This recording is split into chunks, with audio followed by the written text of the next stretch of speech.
Hi, everybody. Welcome to the PerformHappy Podcast. I am thrilled to introduce my guest today, Professor and Communications Expert Jaime Hamilton.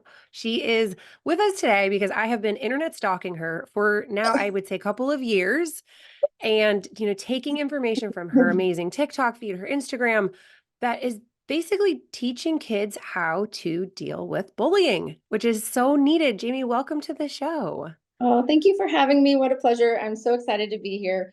And man, let's dive into all of this stuff because our kids need us and I'm here for it. And I'm just so glad that people are listening and taking the advice. And yeah, let's do it. Let's help our kiddos. Let's see what we can do. Knuckle crack, right? Yes, absolutely. So, would you give us a little background on what inspired you to become a bullying awareness educator? Oh, sure. So I started teaching a long time ago, over 20 years teaching in higher education. I started at a top 10 school. I come from a really, really hard background. So abusive background, very, very poor, under the poverty level background, eating grits every morning because we just couldn't afford food kind of background. Working my way through college and then landing this wonderful position at a top 10 school. It was great, and I absolutely loved it. And the students there inspired me to grow the 15 years I was there. Then I went to a community college to teach after a big move for our family. And the students there taught me a little bit of a different perspective when it came to being in school, especially after 10 years. If I started and I'm asking them questions, we dive into comp theory a lot and we ask questions like, well, what about power dynamics? What about this? And I asked the students just out of just off of a whim in a lecture one day, tell me the worst message anybody has ever told you in school. And there was complete silence in my classroom.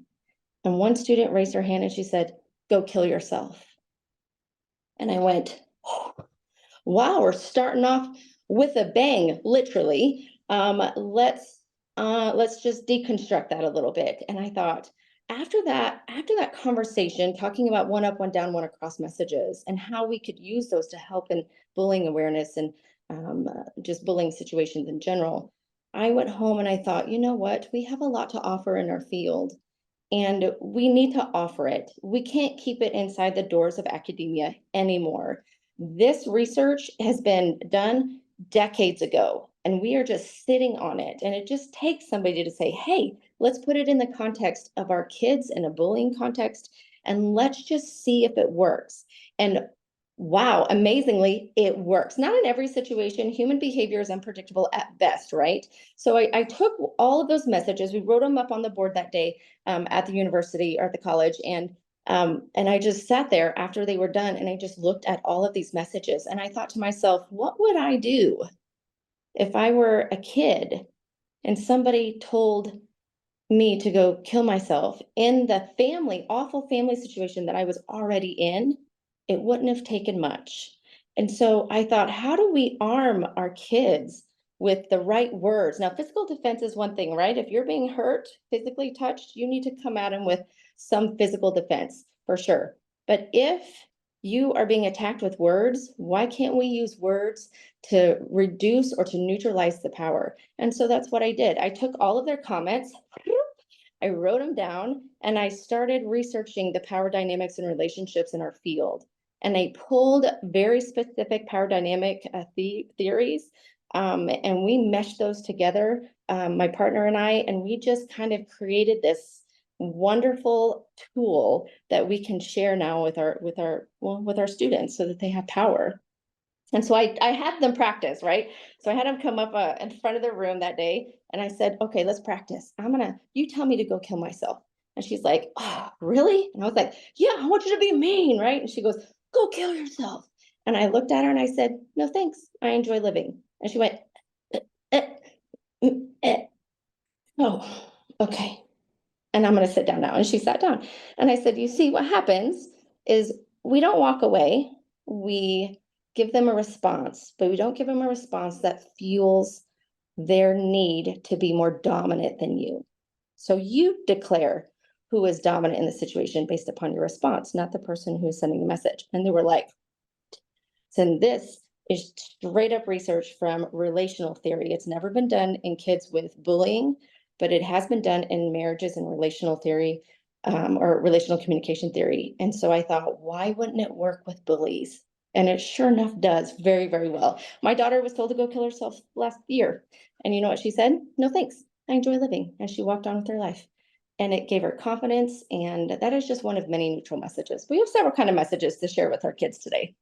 Ah, I mean, yeah, it's like you hear a statement like that, like, "Go kill yourself," and it's just, oh, it's so awful, and it's so deeply, hurtful to Yes. then just go, "No, thanks." I mean, what an amazing way to then kind of disarm the bully. Because then what I'm hearing is that what happens is that they go from a one up, one down to a Right. doing the same level. That Right. and they're not saying, "Well, no, you go," because then they're kind of flopping Right. that power structure. So if a kid, kind of shouts back or gets riled up, isn't that kind of giving the bully what they're looking for?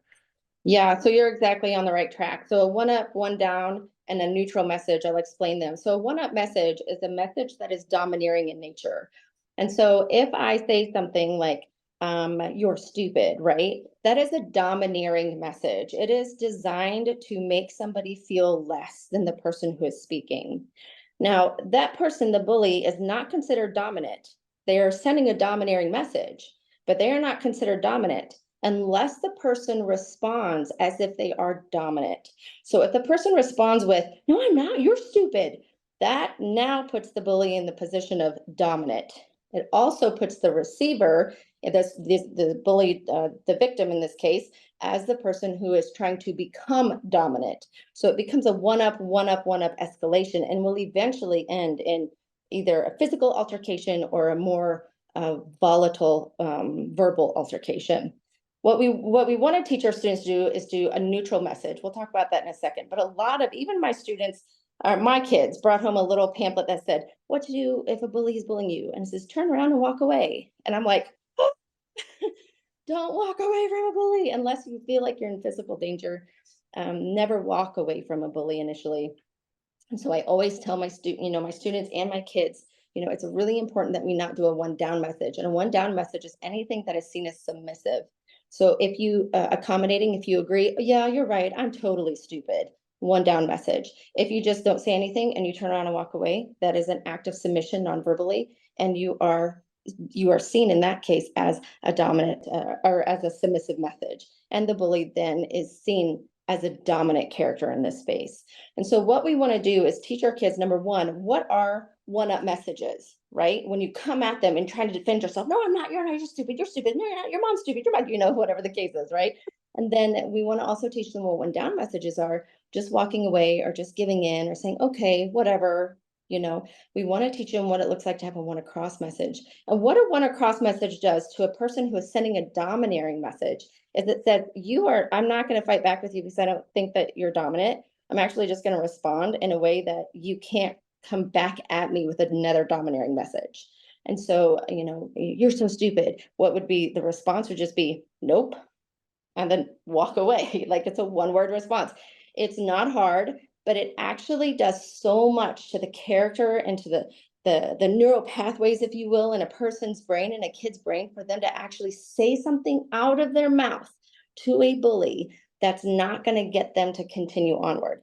Now, is it possible a bully could go, yes, you are? What is that? What does the victim in this case have to do? Nothing. They just say, and then just walk away.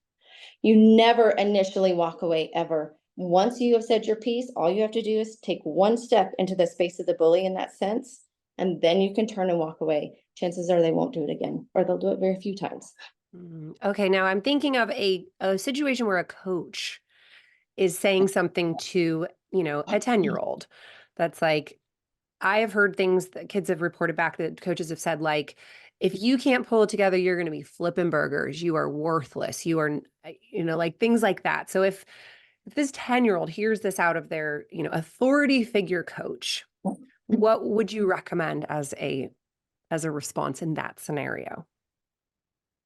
Well, I think that so yes, I think that when bullying is coming from other peers, it's a different dynamic, right? So let's move from this notion of using this circumstance in bullying by peers to now being bullied by power. Okay, somebody who is in a power space. or a powerful position. If that is the case ever, whether or not it is in school, a teacher, whether or not it's in a coaching situation, that student is not, I'm going to say maybe a harsh thing here, but I don't believe students, especially students under the age of 16, are ready to deal with that kind of aggression. They have to have another grown-up step into their space. Now, what if they don't? Okay, we know our students are very, very resilient. They have tons of grit. They are ready to take it. They know they can take one for the team. You said that about me. That makes me want to do more work and just prove you wrong. That's not a healthy way to do any sort of competition. It's not a healthy way to impart competition inside the minds and hearts of our athletes, right? So what is a child to do? A child also, an athlete in this case, it really needs to figure out, and if we're going to teach our athletes how to overcome bullying, even if they have to be put into a bullying situation, have to, as in there's no other option. I had one gymnastics teacher in my entire town, right? She was it. Thankfully, she was nice. But had she been mean, it'd have been that my only choice, right? Would I have stayed? Probably, because it was my only choice. And so what do we do to teach our kids that they are athletes, that they can really overcome this idea of bullying? Is number one, they can always speak out. However, speaking out may have ramifications. It's different with another student that's your peer rather than somebody who's an authority figure. So if they say something like, you're just going to be, a low life if you don't do this or whatever, what's a student to do? Stand there. They can either speak out and just say, that's not true, and then go on with their business. What is the ramification of that? A ton, because you have challenged the perception of somebody who is an authority and who is a grown-up. Right? So now we have a power dynamic that is way different from peer to peer or husband and wife. In this case, we have it from child to grown up. That child needs to have somebody in their corner for sure who is a grown up who will stand beside them as they kind of walk through this process.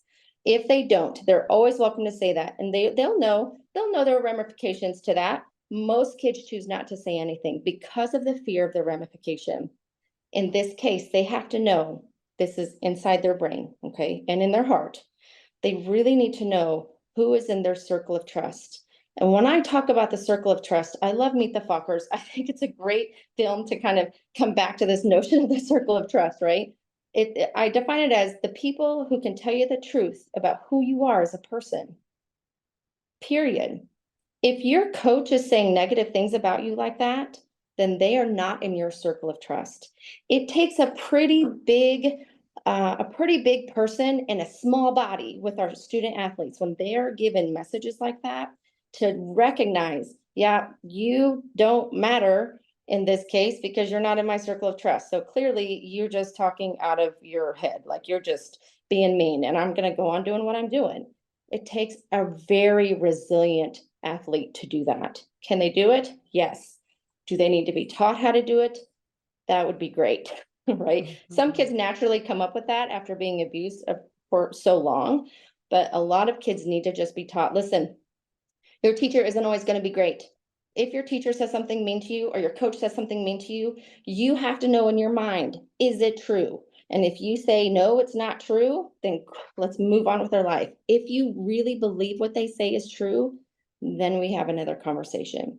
But there are lots of kids who are out there who have really very few grown-up support, right? And they could be used to be taught, if this is where I want to go, I have to endure this in order to get to my goal, then that's what I choose to do. But while I choose to do it, I also choose to know that your words cannot touch my inside person, right? Your words only go so far as I let them. They still hurt. We can't deny it. But they will not hurt, and they will not hurt in such a way that it continues to mess with my self-concept, right? The way I see myself in a variety of contexts. I feel strong. When you tell me I am not strong, yeah, you're not in my circle of trust, so it doesn't hurt me. But if I let that penetrate and get inside of that, then it starts to hurt my character and decrease that self-esteem. So it's a really big deal to teach our student athletes, like, hey, coach is coming at you like that. You have two choices. Well, you have three. Quit, find another team. That's what I would encourage people to do because it really hurts the coach, right? But they have teammates that they're really tied to. So there's more involved. Two, they could say something. There's ramifications to that, and they have to take into account what those are if they choose to fight back. And three, they could just not say anything at all and recognize that there has to be a limit, create a boundary. Enough is enough, and then you're going to quit, and how much you're willing to take. And if it starts to mess with your self-concept, then the answer is, I'm out. Or another parent or a grown-up steps in for them. But 9 years old, we got kids who are 9, right? In the middle of all this. 9 is too young to have to deal with a grown-up bully, right? Yeah. They need somebody in their corner. And parents, man, your child's success, we don't need to project, right? Just because you couldn't do it, this is hard. Listen, I'm not here to beat around the bush. Just because a parent couldn't make it doesn't mean they need to make their child make it, right? That there's too much pressure. So parents really need to reel back and say, what is in the best interest of my kid, not what is in the best interest of the parents, right? And then I think the scope would change. But that's a whole nother podcast. Yeah. I mean, that's why when my little girls started doing mommy and me gymnastics, I had to look at it and go, is this an environment where I'm willing to risk them falling in love with this sport? Right. That was my first question before I ever walked into a gym, because I didn't make it. Am I going to be excited if my little girl's out there competing? Yes, Absolutely. absolutely. Absolutely. But I had to really weigh that and look at the culture of the environment when they were in diapers, because I have this, this view of this sport that it's got the good, bad, and the ugly. And so fortunately, my local gym, I know for a fact, is a place where kids thrive. So I was like, okay, go fall in love. And they're like, nah, we're going to be artists. I'm like, oh, come on. Yeah. But Yes. so then if the parent, sees their 9-year-old coming home in tears because Mhm. they don't know yet how to find their circle of trust, and they think what their coach says is right, and that they really aren't good enough, how do you recommend a parent intervene other than, pulling them and getting into a nurturing environment, I'm which sure. is my favorite also.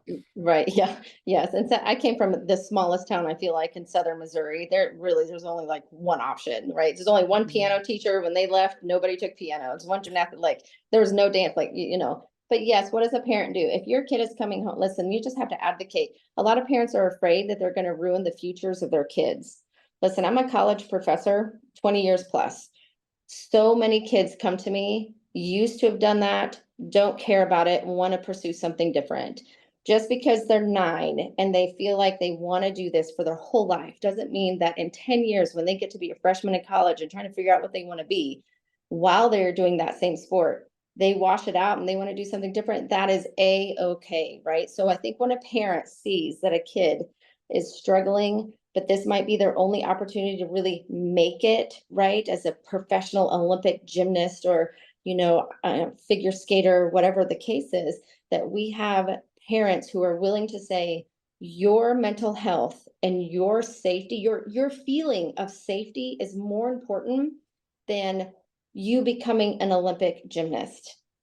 Because if you do not feel safe as an Olympic gymnast, then we have done a disservice to our child. And so when we walk into the space with a coach, I would just pull that coach right on aside and I would do a little perception checking. This is my favorite skill to teach anybody on the planet. Perception checking happens in 3 parts. The first one is state the observed behavior, come up with 2 possible explanations to that behavior, and then ask for clarification. So let's say your child is 9, comes home in tears. Oh, my coach said I wasn't gonna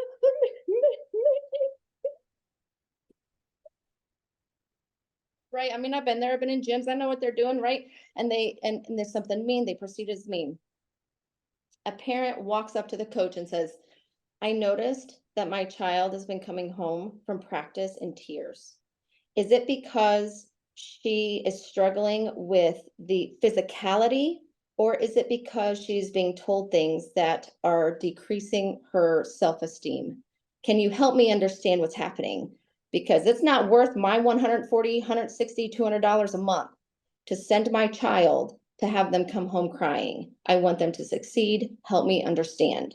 And then just sit there in silence. Silence is our biggest tool as communicators because Americans specifically don't like silence. We'll fill it in at any cost. We hate silence.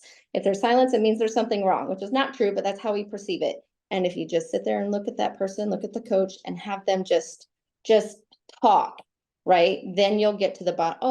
Oh, I am so sorry. That was my fault. I will be sure to pull her aside and let her know that that's what and then the parent needs to be there when that happens. That apology takes place. The parent needs to be there to make sure there's no gaslighting happening, right? But at the end of the day, normally coaches, if you point out an issue that they are having with your child, especially if there are people around who can kind of hear in, then if we have people who are if we have coaches who are at it like that, and a parent is coming up to them trying to have this conversation, normally the coach will teeter back a little bit and apologize. I didn't mean, to say that in that way. I will try to readjust. Now that's a good coach. Some coaches will be like, well, you know what, they need to get some strength. I'm helping them to push through.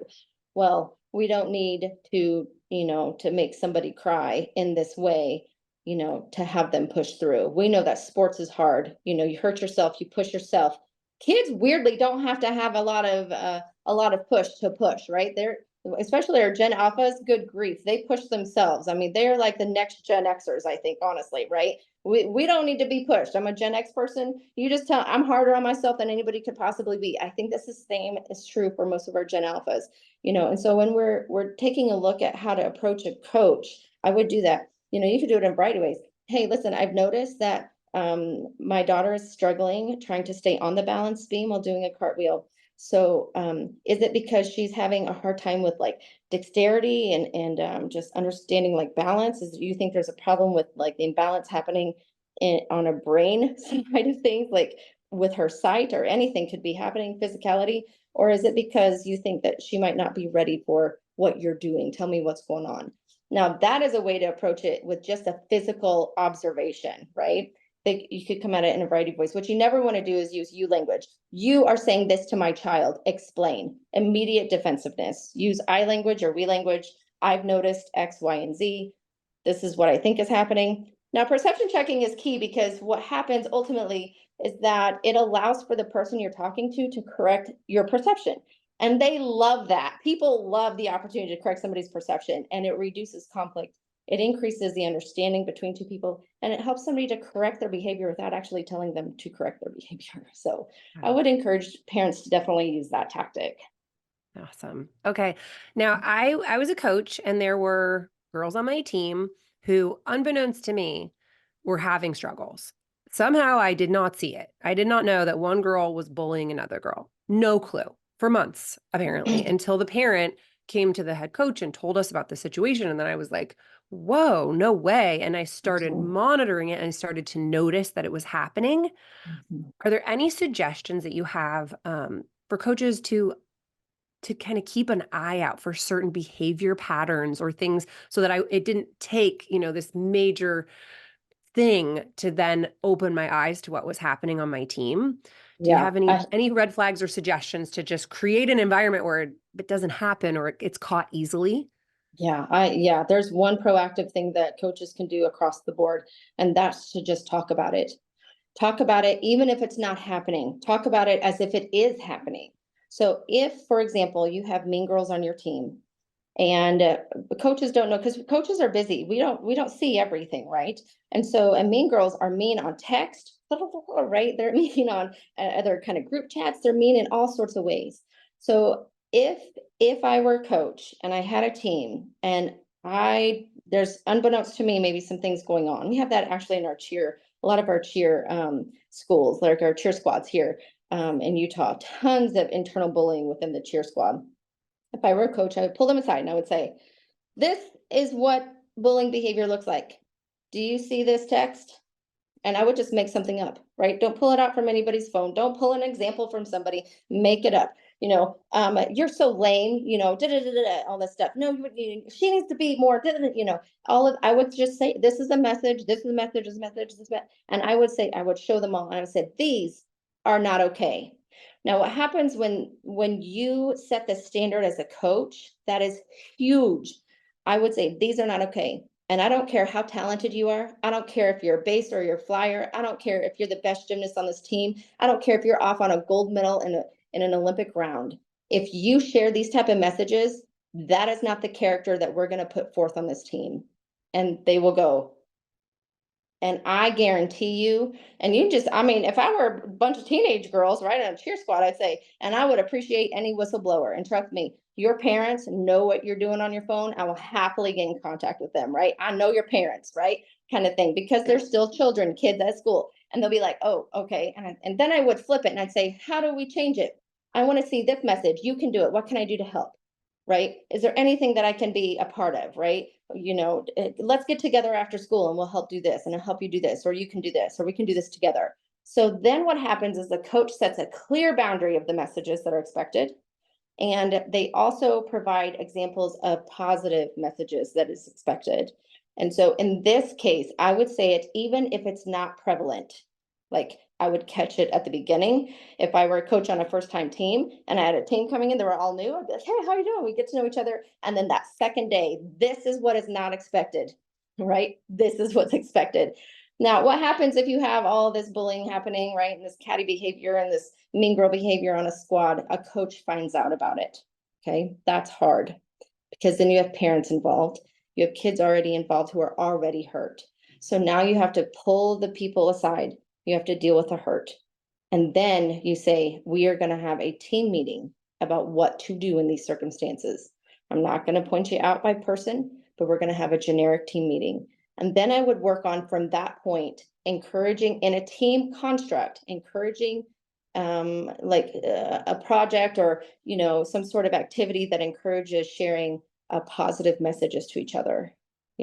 One person sits in the middle, everybody shares a positive message to that person, pop them out, or not even in the middle because sometimes it's a little nerve wracking for kids, but just one person at a time. And you just start sharing and pouring in these positive messages. You'll find that that negativity will eventually dissipate.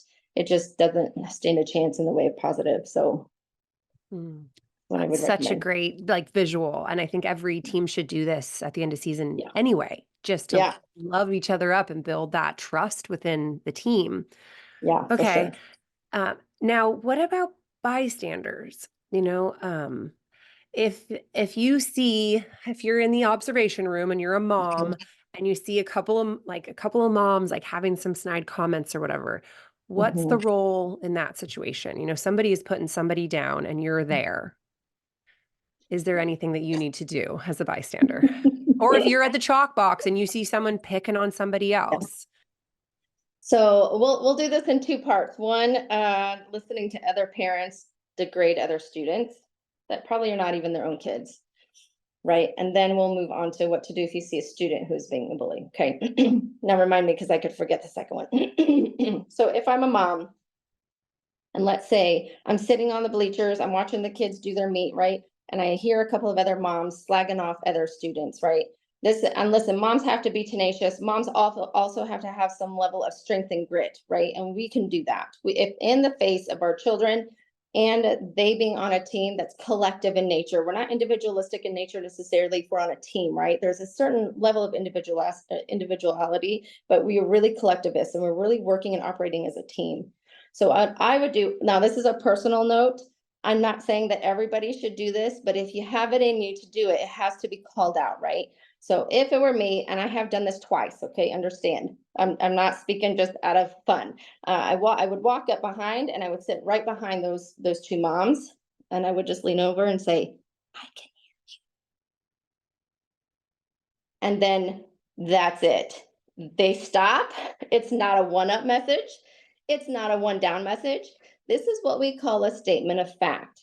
It is a factual message that I can hear you. And there is and if they turn around like, I can hear you, could you? Like, we can hear you very clearly. And then normally they will dissipate depending on what's happening, right? Sometimes you're like, that's not appropriate. You need to stop saying no. Sometimes you have to be a little more aggressive as a parent, but normally the I can hear you comment is perfect. If a mom sees another kid being bullied, listen, I don't care if it's my kid, your kid, somebody else's kid. If I see them being bullied, as parents, we need to step into that situation. Don't just watch it happen. Again, it is under the construct, this kind of weird construct, at least in American society, that we have parents, we don't want to step on the toes of other parents. We don't want to parent their children, even though parents might not be there, right? We don't want, this is not my kid, it's not my problem. guess what? It's your kid, or it's not your kid, but it is still your problem because you are witnessing what's happening, right? And so if behavior like that is on the outside of a private space, in a public space, it will demand the response from a public person. The space and the context, the situation requires public people to be involved. And so I would always recommend people to walk up to a kid who's bullying somebody else and just say, stop that right now. Now, when we do that, we do it assertively. We're not there to intimidate or scare the child. But what has to happen is you have to tell them the behavior you expect from them. Don't say, "Why are you doing that? I'm not interested. This is not a conversation. I'm not having a conversation with this child. Stop doing that right now." And they will look at you and go, "Okay," and they will walk on. And that's all that has to be said. And if you see it doing it, see that happening again, you can approach it again. If the parent is there, you can always walk up after and say, "Listen, I saw this. I told them to stop. I just wanted you to know." And then I would walk away. You're not open for conversation. "Why did you do that? Well, you don't say anything to my child." Your child is in public. And then walk away. Right. So, I mean, there are lots of responses that we can have. And I like conflict. I don't mind it, right? Not everybody is into that. So those kind of subtle ways, but we have to tell the children that we see are bullying what to do. This is what I expect from your behavior right this minute. I'm not interested in having a conversation with them about it. I just want them to stop. Okay, final question. I mean, I have a million Okay. questions, but Yes, final a question million. of the day. What if your kid's the bully? What if you've caught wind that your kid is picking on somebody else? What do you do? This is a $1 million question. I hope I get $1 million for answering this question. I am going to be honest. There are some great parents who parent really well who have bully kids. There are some bully parents who have bully kids. Kids who are being bullied. Now, this is where I stop at communication and I fold over into therapy. Okay. I'm not a therapist, but I will tell you that there has been multiple bits of research to suggest a bully is in need of something and they are grabbing for whatever it is that they need in this way. Now, that's where I stop with that specific piece of advice because again, I'm not a therapist, but on a communication side of it, I would encourage any messages to be shared with the person who is a bully, with your child who might be a bully, positive messages, reaffirming messages. And if I were a parent on this side of it and I found that my kid was the bully, I would ask myself the question, what is it that they are trying to get the student that they are bullying to feel? And if they're like, "Oh, I think they want him to feel insecure." This is how the victim in my child's bullying situation feels, is likely how the bully feels. And if the parent can tap into that, they can look at that and go, "Oh, they feel insecure because that's how they're wanting this person to feel with the messages they're sharing." Then maybe I work on, why is it my child doesn't feel secure? Why do they feel insecure? And what can I do to help in that process? And then I would bring it straight up, why is there a reason we're talking to this child this way? What are you getting out of it? And how do you think that makes that person feel? "I don't know, I don't know, I don't know." They do know, but they probably are not able to articulate it. Again, they're not grown-ups. Grown-ups can't even articulate stuff like that without major therapy. And so it's a hard process, but I think as parents, if we really care about our kids not being a bully and we recognize that they are, you have to first ask the question, what is it that they are making the victim in this situation feel? And is it that my kid also feels that, which is why they're projecting in that way? Just that's personal, maybe advice, but I feel like any communication to open that door up is a great way to help a bully. Absolutely. Professor Jaime Hamilton, you are such a gold mine of wisdom on this topic. If people want to find you and learn from you, where's the best way for them to Oh my do that? goodness. Oh, yes. I love this question because I love it when DMs come in because we like to approach all those DMs. You can find me on Instagram. You can find me on TikTok. I'm the communication expert on both of those underscores in between those words on Instagram, and then of course dots on TikTok. You can find me at the Comm Experts. TheCommExperts.com. That's our website. There's always contact information in there. You can slide into all of the contact feed if you fill out any of those forms. We do coaching, we do classes, and we're shortly putting out a book for our parents first. It's a 5-book series. So the first book is specifically for our parents, and then we're going to move to teachers, and then students, and then administration, and then so on. So I'm co-authoring it with a friend of mine. She is amazing, and we're so excited to just be helpful. But yeah, you can always reach out, send me a DM in any of those. I go through all of those, kind of, filter out what is urgent, right? And if I don't answer the first time, write me another one, because I always look at that repetitive message as a more important thing. Amazing. Thank you so much for being here today. Oh my It's been such gosh, a thank pleasure. you for having me. I wish the best to all of your athletes who are listening, and their mamas and their daddies, and man, power in those messages, right? Those positive messages speak so much power and volume, and it actually encourages athletes to do and be better on their own. We don't have to push them so hard. We just have to encourage them and watch them push themselves. It's an amazing tool. So thank you for having me. I hope I'm Oh, helpful, and yes, so reach out helpful. anytime. Great. Thank you so much. Okay, thank you. We'll see you.